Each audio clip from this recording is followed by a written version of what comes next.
ফিলিস্তিনের গাজা উপত্যকার বিশাল অংশ এখন বিরান ভূমি। ধ্বংসস্তূপের মধ্যে এখানে সেখানে পড়ে আছে লাশ। রাফা শহরের কোথাও নেই জীবিত মানুষের চিহ্ন। গুটি কয়েক শাসক ছাড়া পৃথিবীর সমস্ত মুসলমানদের হৃদয় কাঁপছে ফিলিস্তিনবাসীর জন্য, কিন্তু প্রার্থনা ছাড়া আর কিছুই করতে পারছে না তারা। তবে পাহাড় সমান হতাশার মধ্যেও আশার আলো দেখাচ্ছে মহানবী হযরত নবীজি সাল্লাল্লাহু আলাইহি সাল্লামের ভবিষ্যদ্বাণী। বরকতময় জায়গা ফিলিস্তিন। এই ফিলিস্তিন নিয়ে বিজয়ের সুসংবাদ দিয়েছেন বিশ্বের সর্বকালের সর্বশ্রেষ্ঠ মানব হযরত মুহাম্মদ সাল্লাল্লাহু আলাইহি সাল্লাম। আজ থেকে প্রায় 1400 বছর আগে তিনি ভবিষ্যদ্বাণী করেছিলেন, ফিলিস্তিন ভূখণ্ডে বিজয় হবে মুসলমানদের। ইহুদিদের একটি দলের সঙ্গে মুসলমানদের যুদ্ধ হবে।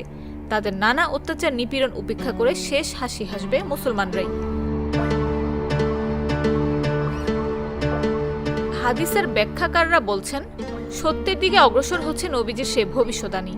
হযরত আবু উমামা রাদিয়াল্লাহু আনহু থেকে বর্ণিত, রাসূল সাল্লাল্লাহু আলাইহি সাল্লাম বলেন, উম্মতে মুহাম্মাদের একটি দল সবসময় সত্যের ওপর বিজয়ী হবে। শত্রুর সামনে তারা সবসময় পরাক্রমশালী থাকবে। দুর্ভিক্ষ ছাড়া কিছুতেই তারা দমে যাবে না।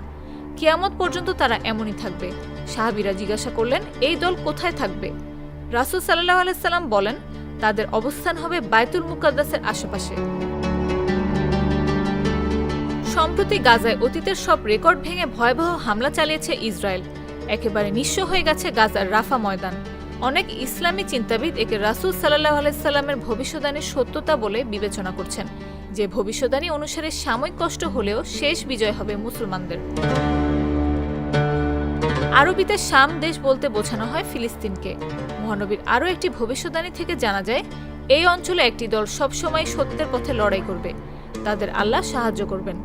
তাদের এই সংগ্রাম কিয়ামত পর্যন্ত অব্যাহত থাকবে। তারা বহু নির্যাতনের মুখোমুখি হলেও তাদের কেউই পরাজিত করতে পারবে না। বুখারী শরীফের একটি হাদিস থেকে জানা যায়, এই দলটি শাম দেশে অবস্থান করবে। বর্তমানে অনেক প্রসিদ্ধ আলেম ফিলিস্তিনকে শাম দেশ বলে অবহিত করে থাকেন। মুসলমানদের প্রথম কেবলা বাইতুল মুকাদ্দাসকে বলা হয় দ্বিতীয় হিজরত ভূমি। হিজরত বলতে সাধারণত মক্কা থেকে মদিনায় পৌঁছানোকে বোঝালেও অদূর ভবিষ্যতে একটি হিজরত হবে যেটির অভিমুখ হবে শাম দেশের দিকে।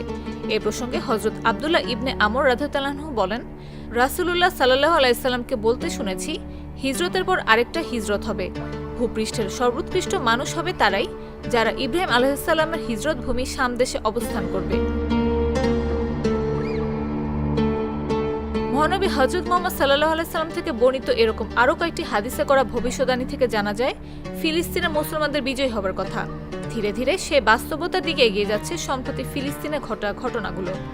মুসলিম দেশগুলো এক হয়ে ফিলিস্তিনিদের পাশে না দাঁড়ালেও মহানবীর ভবিষ্যদ্বাণী অনুসারে তাদের মুক্তির কাণ্ডরই হবে ইমাম মাহদী, আর সেই সময় খুবই কাছে বলে মনে করছেন অনেকে।